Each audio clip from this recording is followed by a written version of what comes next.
Est directeur de recherche au CNRS et fondateur du Centre d'anthropobiologie et génomique de Toulouse, qu'il dirige. Son travail vise à retracer l'histoire des espaces domestiqués et des sociétés grâce à l'ADN, préservé dans les vestiges archéologiques. Il est mondialement reconnu pour avoir retrouvé le berceau de la domestication des chevaux et des ânes, et il est notamment l'auteur de La conquête du cheval, une histoire génétique, qui vient de sortir chez les éditions Odile Jacob. Merci Ludovic.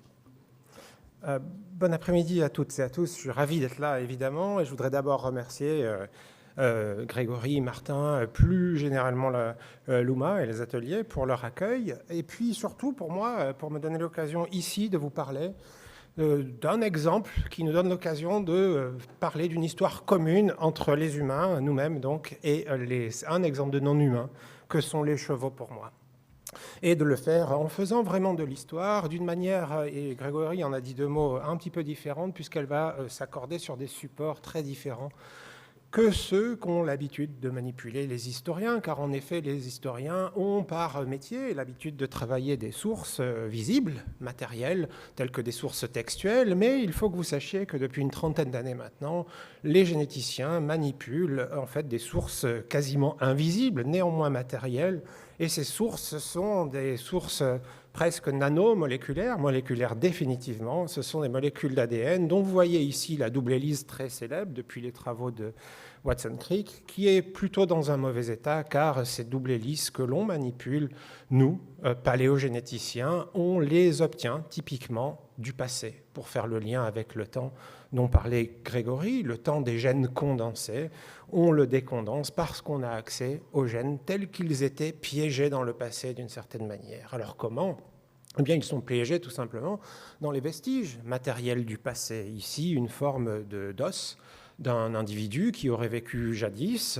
Et il faut que vous sachiez, même si cette image peut faire peur peut-être, puisqu'elle montre un acte de destruction des ressources patrimoniales, qu'en fait, nos technologies aujourd'hui, à l'instant même où je parle, n'ont à peine besoin, guère de plus que de 50 à 100 mg de poudre d'os, de dents ou d'autres matériaux biologiques pour arriver à vous raconter certaines des histoires qui ne demandent qu'à se déployer à la faveur de ces sources-là. Alors, évidemment, puisque ces vestiges nous viennent des tréfonds du temps, on ne peut pas les manipuler n'importe où. Il faut les manipuler dans des laboratoires dernier cri, aseptisés, froids, qui garantissent que l'ADN que l'on va tenter de faire dont on va tenter de faire l'analyse, est bien celui des humanités du passé ou des espèces qui interagissaient d'ailleurs avec elles, et non pas l'ADN de vous et moi aujourd'hui. Et une fois ce travail fait, eh bien, il faut que vous sachiez qu'aujourd'hui, et c'est vrai que depuis environ une dizaine d'années, ce que je vais vous dire maintenant, il existe des instruments qui sont capables de faire pour nous le travail de lecture de ces molécules à des échelles incommensurables pour notre esprit, puisque la machine que je vous montre est capable de séquencer 10 milliards de molécules d'ADN en appelle une soirée ou une journée tout au plus. Et donc 10 milliards de molécules d'ADN qui arrivent à être séquencées, les nôtres viennent du temps profond ou d'un temps moins profond, mais néanmoins du passé. Eh bien, vous imaginez que ces molécules d'ADN, elles sont courtes, et donc les bribes de messages génétiques qu'on va obtenir sont par nature fragmentaires. Mais comme on est capable d'en séquencer beaucoup, ces sources, elles sont écrites dans un alphabet génétique qui ont 4 lettres, CAGT, elles ont d'ailleurs donné l'acronyme de notre laboratoire. Eh bien, elles sont très courtes, certes, mais néanmoins, ça forme des mots assez courts, et des ordinateurs assez puissants, aujourd'hui, sont capables de les réordonnancer les uns par rapport aux autres, ces mots-là. Si bien qu'à la faveur de ces techniques dont je ne parlerai pas vraiment aujourd'hui, je préfère m'intéresser à ce qu'elles sont capables de nous apprendre, qu'on ignorerait sans elles, eh bien, on est capable de reconstituer les 3 milliards de lettres qui constituent votre, le mien, le nôtre, patrimoine génétique présent dans chacune de nos 75 000 milliards de cellules. Donc tout ça pour vous donner une idée que finalement les sources que l'on manipule en tant que biologiste, généticien aujourd'hui, elles sont immenses, 3 milliards de lettres disais-je, et puisqu'on est en France, si je prends par exemple la recherche, l'œuvre intégrale de Marcel Proust, ce sont à peine 10 millions de lettres qui la constituent. Or vous voyez comment l'écrivain nous raconte un certain nombre d'histoires très très précises, très fouillées, très documentées, sur plusieurs années, sur plusieurs décennies. Eh bien, vous imaginez donc qu'avec 300 fois l'œuvre de Proust en chacun d'entre nous, eh bien, il y a des histoires à déployer, à déplier et à nous aider à mieux comprendre ce qui s'est jadis passé. Alors, ce travail-là, on est capable de le faire typiquement sur des individus qui pourraient être celui-ci. Notre travail au laboratoire a consisté à retrouver l'intimité biologique, génétique de cet individu qui vivait il y a 5500 ans de cela, quelque part au nord et au centre du Kazakhstan. Mais ce qu'il faut que vous sachiez, c'est que bien que je travaille sur un matériau biologique par excellence, l'ADN, le plus noble d'une certaine manière, celui qui est le plus connu du grand public, eh bien, on va s'en servir non pas pour essayer de déterminer à tout jamais ce que cet individu devait à coup sûr être, mais au contraire, essayer de comprendre sa relation au monde. En tant qu'individu, en tant que les interactions qu'il a pu déployer avec d'autres formes du vivant que la sienne, en particulier pour nous, aujourd'hui, les chevaux. Il faut que vous sachiez enfin que ce travail qu'on a pu faire sur un individu qui vivait il y a 5500 ans dans le passé, eh bien, aujourd'hui, d'autres laboratoires comme le mien a réussi à faire ce travail sur plus de 10 000 individus anciens, en fait. Si bien que la carte du monde génétique, elle n'est plus que la carte génétique actuelle, des variations génétiques actuelles, mais bien la carte génétique dans le passé. Et il faut que vous sachiez que le passé qu'on en arrive à observer, et c'est peut-être un peu difficile à voir pour ceux qui sont au fond, mais les couleurs tentent de vous représenter le temps plus ou moins profond, en allant vers les tons bruns, rouges et bruns foncés, ça irait au-delà de 12 à 13 000 ans. Vous voyez qu'on est capable aujourd'hui de déployer des histoires génétiques de plein d'individus de par le monde, avec énormément de biais géographiques, certes, mais de plus en plus à des échelles globales. Et l'ADN a une dernière vertu, enfin, c'est celle d'être une molécule universelle. Je veux dire par là que l'essentiel du monde vivant et de ce qui a vécu jadis est quelque chose qui est constitué d'ADN, si bien que si on est capable de faire ce travail sur des humains anciens, pourvu qu'on ait du matériau biologique à exploiter, je veux dire des vertèbres, des dents ou d'autres formes de tissus biologiques, eh bien on est capable de le conduire sur toutes ces autres formes du vivant qui auraient pu exister, comme par exemple ici, pour rester au nord-centre du Kazakhstan, on voit un sol d'habitation qui était d'ailleurs le sol d'habitation de la personne que vous aviez vue juste avant, et vous remarquez, peut-être pour ceux qui ont la vue la plus affûtée, que peut-être des tibias de chevaux en bas vers moi, ici, que vous pourriez redécouvrir, eh bien ces chevaux-là aussi, on a pu les séquencer par ce travail. Et de la même manière que beaucoup d'humains anciens ont été séquencés, eh bien aujourd'hui, beaucoup de chevaux anciens ont été séquencés de par le monde, surtout par mon laboratoire d'ailleurs, mais des plantes. Et puisque les microbes, la plupart d'entre eux, modulo certains sont faits d'ADN, eh bien, on est aussi capable de raconter l'histoire, difficile à écrire par ailleurs, vous en conviendrez avec moi, puisque non documentée par des sources textuelles, l'histoire des microbes eux-mêmes. Donc, ce que l'on va faire aujourd'hui, c'est finalement se prendre comme exemple un point de départ des chevaux, et puis voir en quoi ça va nous raconter comme une nouvelle histoire de nous-mêmes, une nouvelle histoire humaine vue d'un autre point de vue que le simple point de vue humain, celui des animaux avec lesquels on a interagi, les chevaux. Donc je commencerai évidemment par eux, et puis pour faire un lien avec la description du temps qui a été fait avant, on verra comment évidemment cette nouvelle connaissance-là rétrocède sur notre propre connaissance de nous-mêmes et de notre propre histoire. Alors je dois m'entendre d'abord avec vous pour vous définir ce que je qualifie, moi, de chevaux. Les chevaux, pour moi, à l'instant où je vous parle, c'est 60 millions environ d'animaux qui vivent sur Terre. Il n'y en a pas plus, j'aime bien raconter ça, il y a plus de Français que de chevaux sur Terre, ça paraît surprenant de le voir comme ça, et que vous incluiez dedans ce que vous montez à loisir, ou ceux qui gagnent des courses parmi les plus célèbres, ou ceux qui sautent des obstacles, bref, tous les chevaux domestiques que vous pourriez imaginer ici ou sur les 5 continents, eh bien, ce sont des chevaux domestiques, 60 millions d'entre eux sur Terre. On a tendance à les classifier en tant que biologie sous la forme de 600 à peu près variétés. Vous voyez par exemple les chevaux de Camargue, puisqu'on est à Arles, mais on pourrait parler des chevaux percherons ou d'autres types de chevaux, le pur sanglé, etc. Il existe une autre population, et une seule, je dois dire, de chevaux que l'on a qualifiés jusqu'à très récemment comme des chevaux sauvages. Ces chevaux, on les appelle autrement les chevaux de Przewalski, et on les connaît, nous, occidentaux, que depuis la seconde moitié du XIXe siècle, alors que le colonel Przewalski, chargé par le tsar de Russie d'aller explorer des nouvelles contrées, eh bien, les rencontre pour la première fois. Il les rencontre non montés, et c'est vrai que ces chevaux, si vous les approchez, peuvent sembler véritablement sauvages. Certains d'entre eux, quand ils se regroupent, sont capables de résister aux attaques des meutes de loups, donc en effet, tous les attributs des sauvages. On a failli les perdre, ces chevaux, je veux dire, nous, humanité, on a failli les perdre, puisque dans les années 60, en 1967 précisément, ils ont été déclarés éteints à l'état sauvage à tout jamais, et si vous pouvez les admirer encore aujourd'hui, en effet dans les steppes mongoles, mais peut-être plus proche d'ici, par exemple dans les Cévennes, dans des réserves de réintroduction, c'est parce qu'ils ont résisté. Des programmes de conservation très, très dévoués ont réussi à sauver les quelques animaux qui restaient pour en faire aujourd'hui à peu près 2000 animaux qui existent encore sur Terre. Donc voilà les chevaux qui existent sur Terre aujourd'hui, voilà les manières d'être au monde à l'instant où je parle du point de vue des chevaux. Et cependant, la question du quand les humains se sont dotés du cheval pour la première fois, où ont-ils fait ça? Et au fait, quels sont les humains qui ont réussi cette prouesse que de transformer un animal sauvage en un animal qui nous devient si utile?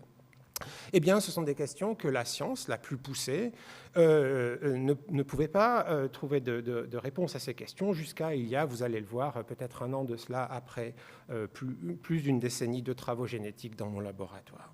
Alors, ça a l'air anodin, ces questions de quand, qui, où, mais en fait, il se joue quelque chose de central derrière ça, c'est que les chevaux, ce n'est pas un animal comme les autres, si je puis dire, dans l'histoire de l'humanité, c'est l'animal qui nous donne la vitesse, qui globalise le monde.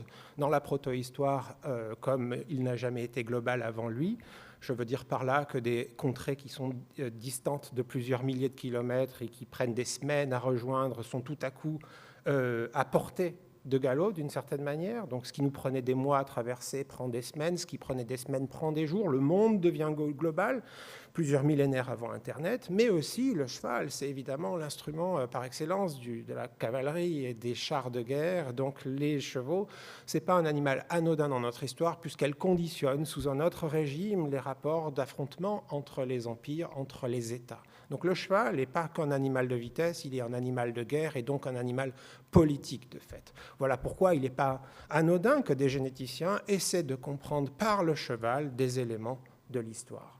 Alors pour moi, personnellement, cette histoire a commencé justement dans le nord-centre du Kazakhstan pour aller étudier les chevaux d'une culture très particulière. Elle a un nom, cette culture, elle a d'ailleurs le nom du lieu où elle a été retrouvée, on l'appelle la culture Botaï, et vous le voyez, elle est au nord de ce qu'on appelle aujourd'hui le Kazakhstan.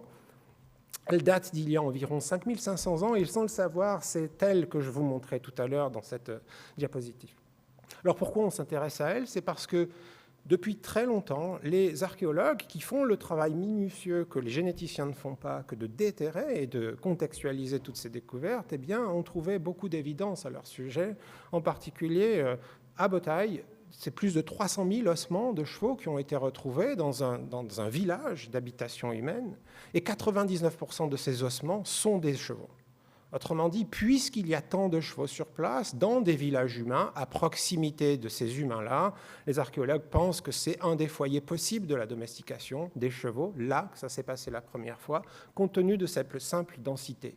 Les archéologues aussi retrouvent des évidences sur le terrain d'enclos à chevaux à cette époque. Et évidemment, il ne nous vient pas à l'idée de garder dans les enclos des animaux sauvages, généralement.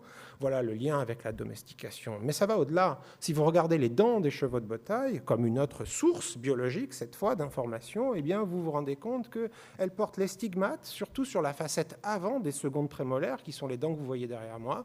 Elles montrent des facettes d'usure typiques de ce que laissent des morts ou des brides qui sont posées de manière chronique dans la bouche des chevaux. Bref, ces chevaux-là, à Botaï, semble-t-il, étaient tenus à la bride, au licol, ou peut-être même étaient montés. Et enfin, si vous intéressez cette fois aux tessons de céramique de ces gens, vous voyez une autre source qui n'est pas biologique cette fois, les argiles même de ces gens-là, leurs gobelets, leurs assiettes, si vous voulez, et que vous faites de l'analyse géochimique, cette fois, des acides gras, donc du gras, des molécules de gras, si vous voulez, qui sont encore préservées 5500 ans après, vous pouvez démontrer qu'il s'agissait de récipients qui contenaient du lait de jument. Bref, des chevaux par centaines de milliers à proximité d'habitations gardées en enclos, dont on buvait le lait et que l'on tenait au licol. Ça faisait beaucoup pour que les archéologues, et nous d'ailleurs, ne nous intéressions pas à ce site, puisqu'il devait être, à coup sûr, le foyer de la domestication du cheval il y a 5500 ans de cela. Donc lorsque je me rends à Botail pour la première fois, c'est dans l'espoir de ramener beaucoup de vestiges archéologiques de ces individus que vous avez vus, de ces chevaux, et de découvrir ainsi l'origine du berceau de la domestication du cheval. Or, nos analyses, donc on a pu séquencer ce travail de 3 milliards de lettres dont je parlais pour 25 chevaux Botail, et puis pour une centaine de chevaux de par le monde, histoire de suivre ce qu'il se passait, pensait-on, après Botail, jusqu'à nous d'ailleurs aujourd'hui. Donc nous avions séquencé des chevaux romains, notamment des chevaux de Gengis Khan, etc., pour essayer de raconter l'histoire globale finalement du cheval. Et voici, pour résumer rapidement, ce que nos résultats ont montré. Et dans ce graphique, je dois vous dire que peut-être que les noms que vous voyez, donc Botail est pour vous en haut à gauche, ce seront des couleurs vertes, se rapprocheront d'une autre case, d'autant plus qu'elles seront proches génétiquement. Donc moi et mes parents, on serait quasiment dans la même case, mais moi et des gens avec lesquels je ne suis pas apparenté, on serait très loin dans ce graphique. Voilà ce qu'il vous suffit de savoir pour pouvoir l'interpréter. Eh bien, voyons où Botail est situé là-dessus. Vous vous rendez compte que Botail est situé finalement à cet endroit-là, comme l'ancêtre direct, non pas de tous les chevaux domestiques qui existent sur Terre, qui sont représentés en orange foncé ici, mais plutôt comme les chevaux de Przewalski, en vert foncé en bas à gauche, qui sont les seuls que je vous qualifiais comme les derniers chevaux sauvages, pensait-on, vivant sur Terre. Donc nous voilà séquencer les premiers chevaux de l'humanité, d'une certaine manière, et de montrer qu'en fait, ils existent encore aujourd'hui, mais sous la forme de celui que l'on appelait le sauvage. Autrement dit, en découvrant ces travaux, on se rend compte que le sauvage n'était pas celui qu'on pensait, et finalement que peut-être une première domestication du cheval a eu lieu à Botail. Mais dès lors qu'on admet ça, ça veut dire que les chevaux domestiques qui existent aujourd'hui sur Terre, les 60 millions dont je parlais au tout début, eh bien, ils dérivent non pas de Botail, mais d'un ailleurs de Botail. Ce que l'on a appelé DOM 2, et je garderai les couleurs orange pour qualifier ce second foyer de domestication qui nous restait à découvrir. Alors ce second foyer de domestication, avec les gènes, on a pas mal d'intérêt avec ça, on est capable de voir ce qui, dans la domestication de Botail, est la même chose que celle de la seconde domestication. Et en fait, en faisant ce travail, on peut montrer qu'elles n'ont pas grand-chose à voir génétiquement. Ces deux domestications, elles sont quasiment indépendantes, puisqu'il n'y a que 2,7% des variants génétiques de Botail que l'on retrouve aujourd'hui sur les chevaux domestiques modernes. Autant dire que 97,3% de ce qui constitue les chevaux domestiques aujourd'hui ne dérivent pas de Botail. Donc on a résolu le camp, il s'est passé après Botail, après il y a 5000 ans, quelque part dans le monde, une autre domestication. Ce moment d'après la domestication de Botail, on a pu l'estimer autour de 4000 ans, vous allez voir pourquoi dans les diapositives qui suivent. Mais surtout, il nous restait, donc le camp est quasiment résolu, mais la question du où restait complètement pleine, puisque si ce n'était pas à Botail, il fallait donc réinvestir l'ensemble de l'Eurasie et refaire le travail génétique que je viens de vous décrire à des échelles bien plus grandes, travail que l'on publie 4 années après la toute première que je vous ai montrée. Ce qu'il faut retenir, c'est qu'on a séquencé des centaines de chevaux anciens de par l'Eurasie, et sur l'axe vertical, vous voyez le temps en radiocarbone datation du temps de la domestication, entre 4000 et 5000 ans, à il y a des dizaines de milliers d'années, pour essayer de vraiment comprendre ce qu'étaient les chevaux avant les humains, les chevaux sauvages. Et la chance qu'on a eue, c'est qu'on a pu résumer l'ensemble de ces énormes jeux de données. Finalement, on a un jeu de couleurs très simple, en fait. Et alors, je me dois de m'arrêter une seconde pour vous expliquer ce que vous voyez ici, et je m'en excuse si c'est un peu technique. Mais puisqu'il y a 3 milliards de lettres, je n'aurai pas assez d'une diapositive pour vous montrer quels sont les jeux des ressemblances et des dissemblances. Donc, j'ai choisi plutôt de la représenter visuellement par quelque chose qui est une couleur. Et il faut que vous voyez ici les couleurs comme décrivant des points communs génétiques entre les chevaux qui vivaient par le passé à un endroit du monde. Donc si deux chevaux qui sont représentés ici par des camemberts eh bien, partagent à peu près les mêmes couleurs, ce sont des frères génétiques ou des sœurs génétiques, mais s'ils partagent à peu près peu de couleurs, eh bien, ce sont des étrangers génétiques d'une certaine manière. Donc ce que vous voyez là, c'est la cartographie génétique du monde des chevaux, du point de vue des chevaux, avant la domestication, il y a plus de 4200 ans. Et ce que vous voyez, peut-être que ça vous sautera aux yeux, c'est qu'il y a des endroits du monde où les chevaux ne sont pas les mêmes qu'aux autres endroits. Je veux dire par là que certaines couleurs, telles que le vert, dominent en Asie centrale, mais d'autres couleurs, telles que le bleu ciel, dominent peut-être sur la façade atlantique ici. D'autres couleurs, telles que le orange, dominent par exemple en Anatolie. Donc vous voyez que le monde était très divisé, les chevaux. Les généticiens aiment bien ce genre d'analyse, puisqu'ils se targuent d'être quantitatifs. Ils peuvent traduire cette carte en une carte explicite, continue, des migrations des chevaux il y a plus de 4000 ans. Ce que vous voyez par les rubans continus que j'ai représentés. Et ces rubans seront d'autant plus marrons que les chevaux ne bougeaient pas. Ils naissaient, vivaient et mouraient au même endroit. Et ils seront d'autant plus bleu foncé que les chevaux bougeaient beaucoup de leur vivant et se mélangeaient avec les autres populations. Bref, ce que cette carte vous dit, c'est que les chevaux, avant il y a 4200 ans, sont casaniers, naissent, encore une fois, vivent et meurent au même endroit. Ils ne se mélangent pas. Mais regardez ce que deviennent les chevaux dès lors que les humains s'en emparent pour une seconde fois, il y a 4200 ans de cela. Voilà ce qui arrive à leur population génétique. Une seule couleur génétique domine le monde, la couleur orange, et qui devient continue depuis la façade atlantique jusqu'à la façade pacifique. Ce que cela vous dit, là, c'est qu'il y a 4200 ans, précisément, les humains ont inventé une nouvelle ferme d'un cheval, ont plutôt sélectionné, devrais-je dire, un nouveau cheval, et ce cheval a eu le succès que l'on connaît jusqu'à aujourd'hui. C'est les descendants directs de ce premier événement de domestication qui a créé tous les chevaux qui existent au monde, modulo les chevaux de Przewalski, qui, eux, dérivent du premier foyer de la domestication. Alors quand on a ça, évidemment, la question que vous devez vous poser, c'est d'où est-ce que c'est parti? On voit la conséquence de ça, et peut-être qu'on a cherché ensuite à comprendre le point de départ. Et le point de départ, on s'est appuyé sur des techniques pour les amoureux de la technique d'intelligence artificielle qui ont été capables de décrypter les messages génétiques dans leur grande dimensionnalité dont je parlais tout à l'heure, et nous permettre de répondre à une question très simple, c'est compte tenu de cette carte génétique des chevaux d'avant les humains, et compte tenu de à quoi ressemblent les chevaux sur Terre depuis 4200 ans jusqu'à aujourd'hui, essayons de prédire dans la carte précédente où vivaient leurs ancêtres. Et c'est la carte que l'intelligence artificielle nous a sortie, à savoir que le second foyer de la domestication des chevaux était au nord du Caucase, il y a 4200 ans, dans les steppes occidentales de Russie.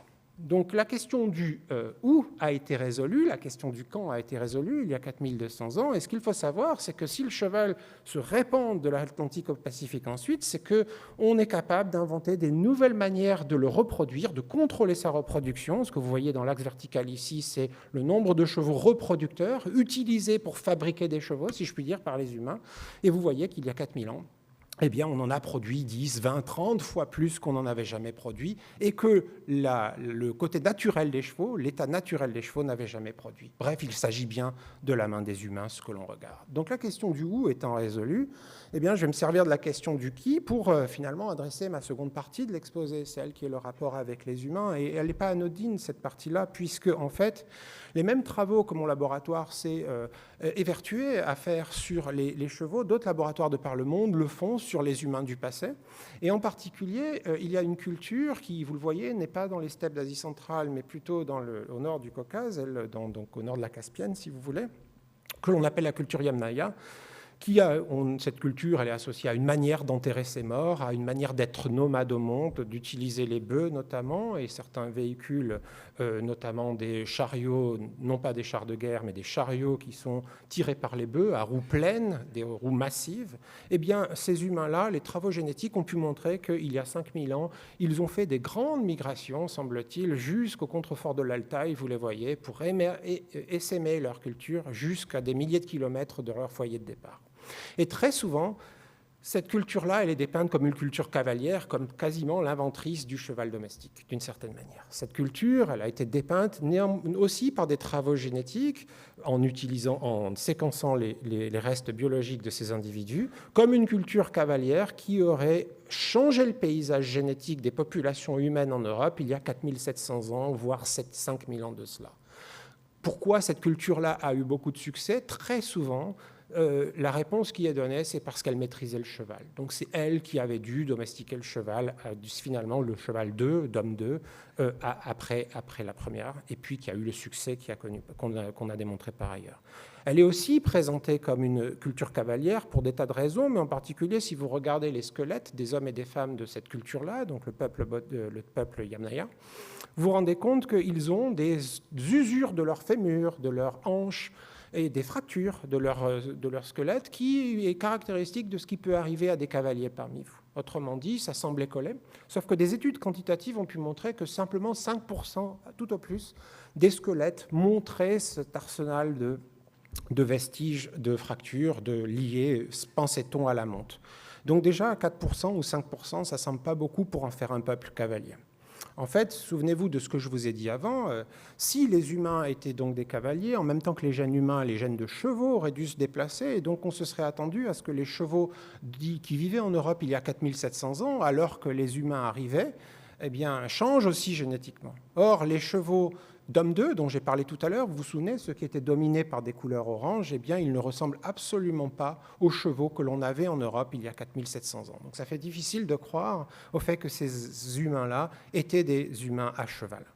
En fait, puisque je vous ai montré que le cheval, d'ailleurs, ne sort de son berceau d'Homme 2 qu'il y a finalement tard, qu'après il y a 4200 ans. Hein. On le voit au Kazakhstan il y a 3900 ans, on le voit peut-être en Anatolie il y a 4100 ans, on le verra aux portes de l'Ibérie, donc de l'Espagne, il y a 3900 ans, mais pas avant. Donc ça semble curieux de voir un cheval qui se déplace 1000 ans après les humains qui sont censés les avoir domestiqués, les avoir montés. Donc tout ça pour dire que ces humains qui ont été à Yamnaya, nous, on ne les voit pas depuis nos travaux réécrits par la perspective historique du point de vue du cheval. On ne peut pas en faire un peuple cavalier puisqu'ils se déplacent, semble-t-il, pas en même temps que ceux qu'ils sont censés avoir domestiqués. En fait, lorsque l'on voit le cheval se déplacer il y a 3900 ans, 4000 ans, 4100 ans, on ne les voit pas se déplacer seuls, certes avec des humains qui ne sont pas les Yamnaya, mais en fait avec un attirail technique que les humains de l'époque ont inventé, notamment une nouvelle manière de mettre des morts dans la bouche des chevaux. Ces morts ne sont d'ailleurs pas des morts métalliques au début, mais des morts taillées dans les bois de serre. Et finalement, l'association humain-cheval se retrouve il y a environ 4100 ans à 3800 ans par un autre peuple humain qui est d'une autre culture, que l'on appelle le peuple Sintashta, et qui a marqué la protohistoire pour en fait ces tombes, telles que vous en voyez une ici, où vous devinez peut-être en bas le squelette d'un individu entouré de 2 crânes de chevaux au coin du rectangle de fouille.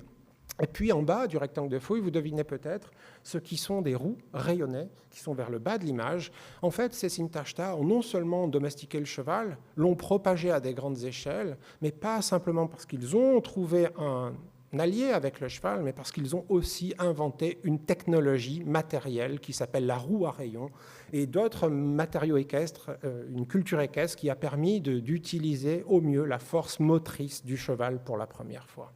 Donc vous voyez comment dans cette proto-histoire, il y a 4200 ans, la génétique est capable de vous dépeindre les humains de l'époque pour ce qu'ils étaient, un peuple cavalier ou non, en fonction de ce que l'évidence matérielle nous dit et non pas ce que peut-être l'idéologie ou la paresse d'esprit aurait laissé penser, à savoir qu'un autre peuple que les Sintashta eût été le premier à avoir domestiqué le cheval. Alors, puisque c'était du temps profond, là, dont je vous parlais jusqu'à présent, je vais aller dans le temps historique, celui dont on a parlé un petit peu avant, le temps des colonisations, le temps de découverte, et en particulier, on va retourner en Amérique du Nord pour déplier cette histoire, et on va s'intéresser à l'origine du cheval des Premières Nations amérindiennes.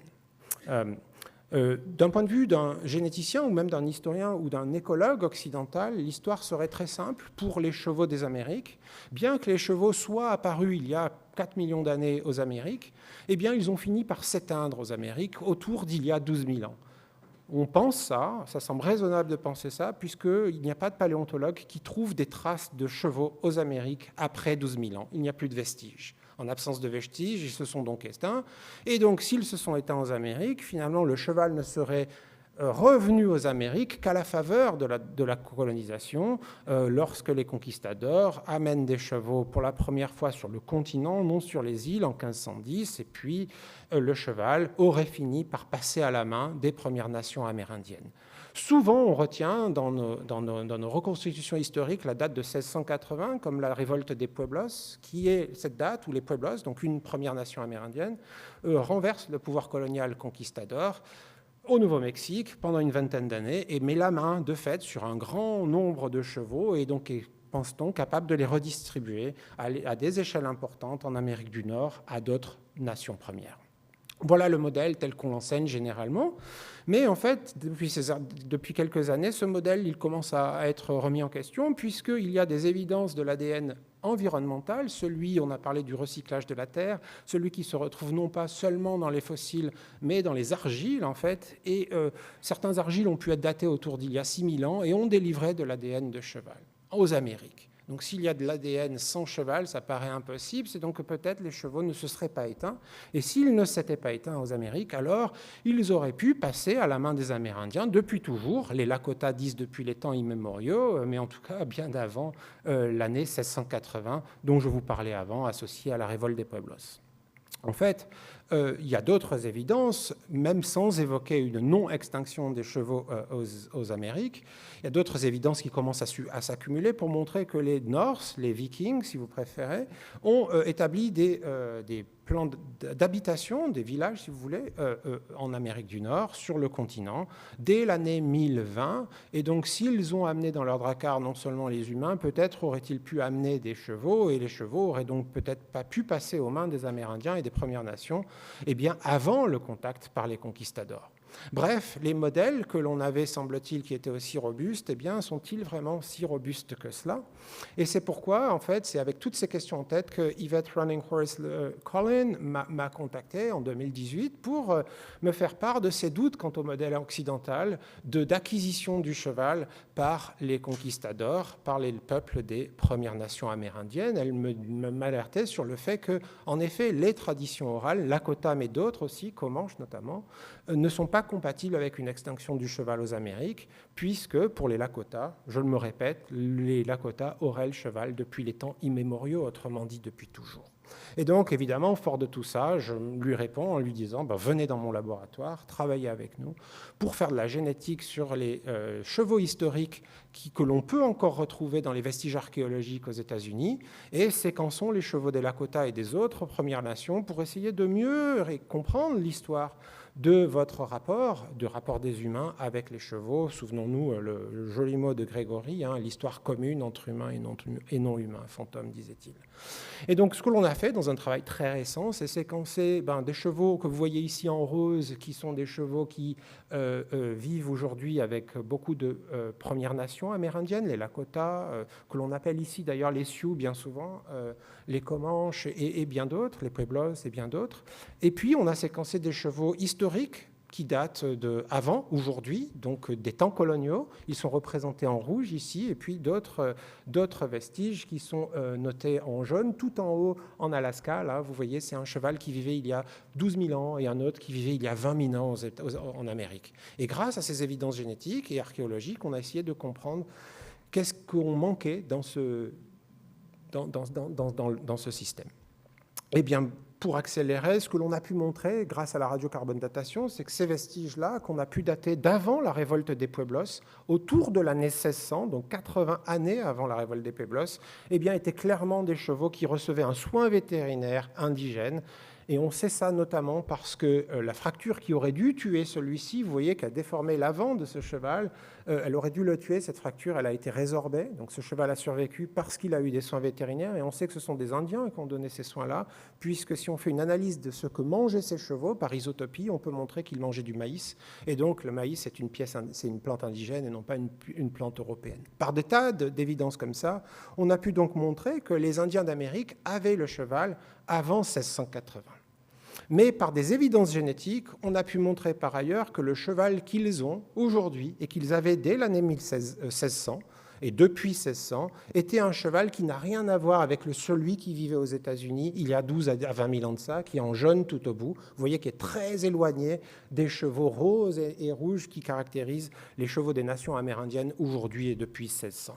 Autrement dit, le modèle qui consiste à penser que les chevaux se sont éteints en Amérique du Nord il y a 12 000 ans semble tenir le coup, mais ce que nos travaux démontrent, c'est que ce ne sont ni les Vikings, ni donc le cheval qui était natif d'Amérique il y a plus de 12 000 ans, que les Indiens, Lakota et les autres Premières Nations ont acquis, mais en fait un cheval qui ressemble génétiquement comme deux gouttes d'eau à ceux qui vivaient en Espagne au XVIe et au XVIIe siècle. Bien qu'on confirme donc que par la colonisation, le cheval est retourné aux Amériques, mais ce que nos travaux montrent, c'est que un siècle quasiment avant l'histoire officielle, les Indiens d'Amérique se sont emparés du cheval, ont donc eu une agentivité que l'on leur déclinait jusqu'à présent, qu'on ignorait dans leur rapport, dans la construction d'un nouveau monde avec cette nouvelle espèce qui était pour eux le cheval. On a pu montrer par ailleurs que les chevaux qu'ils ont n'ont rien de viking génétiquement en eux.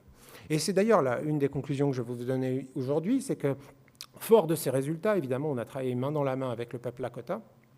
Eh bien, les Lakota acceptent ces évidences-là pour nous expliquer que ça ne change rien à leur rapport, à leur responsabilité vis-à-vis du cheval, finalement au fantôme de ce passé qu'ils ont eu avec le cheval. Ils le refont leur pour en fait le dépasser et inventer aujourd'hui une nouvelle manière d'être avec lui. Alors, pour conclure en 1 minute, ce que je vous ai dit, c'est que l'ADN, c'est une nouvelle archive, comme vous l'avez vu, proto-historique. Donc ça veut dire que bien, on va commencer pouvoir, grâce à l'ADN, à répondre à des questions telles que est-ce que ce cheval que représentaient les humanités à Peshmerl, ici, il y a 23 000 ans, eh bien, est-ce que c'est un cheval qu'ils voyaient ou est-ce que c'était un cheval fantasmé, puisqu'on peut séquencer les chevaux de l'époque et voir si des chevaux pommelés comme ça existaient. Ce travail, on l'a fait, on a pu répondre par l'affirmative à cette question.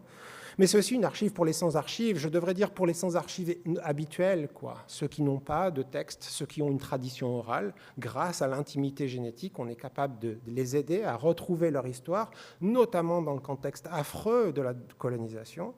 Et puis, c'est aussi une archive quantitative, hein. On l'a vu, alors je vous ai montré qu'on a séquencé beaucoup de chevaux. Ceux qui existent sur Terre aujourd'hui, ils sont représentés ici, dans ce petit coin du graphique. Et dans ce graphique, 2 points sont d'autant plus proches génétiquement qu'ils sont voisins.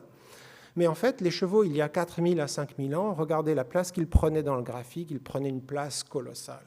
Ce que ça vous montre, c'est qu'il n'y a aujourd'hui que 2 manières d'être chevaux sur Terre, mais en fait, il y avait des dizaines de manières d'être chevaux sur Terre il y a encore 4 à 5 000 ans. Ça veut dire, si je voulais faire une image avec les humanités, on connaît Néandertal, Denisova et Cro-Magnon il y a 40 000 ans dans le monde, les 3 humanités connues, eh bien, c'est comme s'il y en avait une douzaine du point de vue des chevaux. Donc il y avait vraiment beaucoup plus de manières d'être au monde. Il n'y a pas si longtemps que ça, du temps où les Égyptiens construisaient les premières pyramides, quand on était un cheval. Et d'ailleurs, cette diversité s'est beaucoup éteinte, notamment dans les 200 dernières années, puisque nos travaux ont pu montrer, c'est l'axe vertical ici, quantifier la variabilité génétique des chevaux depuis il y a 4000 ans, et à droite du graphique, jusqu'à il y a 0, aujourd'hui. Eh bien, vous voyez que dans les 200 dernières années, leur diversité génétique, du fait de nos activités, du contrôle de la reproduction que la fabrication des races, entre guillemets, agronomiques a voulu, eh bien, ça s'est accompagné d'une érosion génétique d'environ 16% de leur population. Donc, ils sont encore en train d'être de moins en moins nombreux génétiquement ou divers génétiquement, les chevaux, du fait de notre activité. Et enfin, bien, je disais, l'ADN est une archive pour les sans-archives, mais en fait, c'est de plus en plus, à l'instant où je vous parle, et je finirai par là, une archive sans archives, car il faut que vous sachiez que maintenant, on n'a plus besoin de fossiles pour employer ces techniques ou d'archives archéologiques. On peut les employer directement en séquençant la terre, en creusant des carottes de terre dans des endroits, on appelle ça des sédiments, et en appliquant nos techniques génétiques, on a été capable de remonter jusqu'à il y a 2 millions d'années pour décrire les écosystèmes qui fleurissaient à l'époque, le nord du Groenland, comme des écosystèmes d'ailleurs plutôt forestiers, alors que si on les compare avec les écosystèmes de l'endroit aujourd'hui, on se serait bien entendu à quelque chose de beaucoup plus, peut-être, désertique, d'une certaine manière. Voilà, je vais en arrêter là. Je vous remercie infiniment pour votre attention. Merci beaucoup, Ludovic Orlando. On a le temps de prendre 1 ou 2 questions. On est assez en retard, mais s'il y a des questions dans la salle... On a une à gauche, là. Monsieur.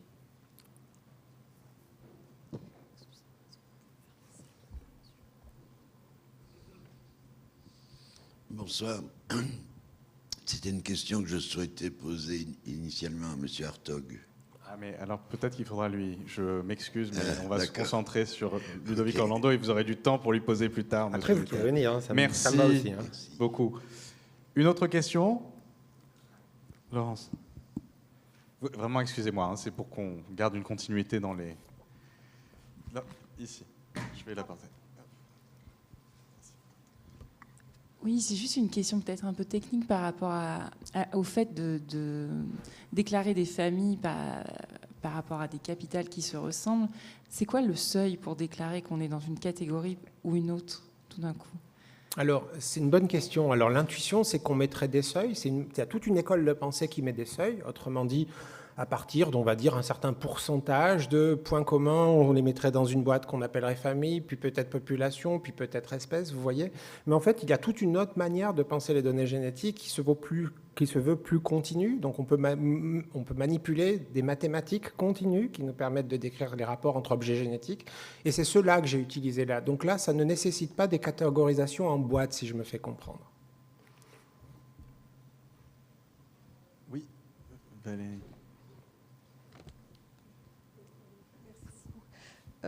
On le voit là, l'impressionnante démonstration et l'efficacité de votre contribution sur la question des chevaux montre un rétrécissement donc, des espèces qui est assez colossal, qu'on pourrait comparer à celle des tomates ou des espèces de... Voilà. Est-ce qu'on connaît le seuil de vulnérabilité ? Parce qu'en réalité, plus on rétrécit, plus une attaque virale quelconque nous rend beaucoup plus... Enfin, nous, et ainsi que toutes les autres espèces, je reviens au blé ou à la tomate ou au cheval, très, très vulnérables. Oui, alors là, je peux être que d'accord avec vous. Pour répondre de manière très simple, non, on n'a pas de seuil. Ce qu'on s'est amusé à faire, si je peux dire s'amuser, c'est pour peut-être alerter, c'est qu'on a pu projeter, puisqu'on a vu qu'en à peu près 200 ans, on a perdu 16% de diversité génétique. C'est pas rien, c'est colossal, 16% de diversité génétique, de quelque chose qui n'est pas grand-chose de ce qui préexistait déjà. Vous m'avez suivi là-dessus. Eh bien, on a pu caler un modèle pour prédire combien de temps faudrait-il pour qu'il n'y ait plus rien. Et on est arrivé pas loin de 80 à 100 ans, comme ça. Donc, c'est ce chiffre-là qui interpelle peut-être plus que le risque éventuel quand un Covid et coin apparaissent et les fauchent tous, en réalité. Donc, ce qu'il faut mettre en place, et là, je peux dire falloir, peut-être, c'est peut-être un peu moral, mais en tout cas, c'est politique. Ce qu'il faut mettre en place, c'est évidemment des méthodes actives de conservation. Et donc de conservation sur le terrain avec le patrimoine culturel, c'est-à-dire avec les gens, on l'a vu dans la présentation précédente, avec les gens qui ont de tout temps ou depuis longtemps travaillé avec le cheval, main dans la main avec le cheval. Un grand merci à Ludovic Orlando pour cette magnifique conférence.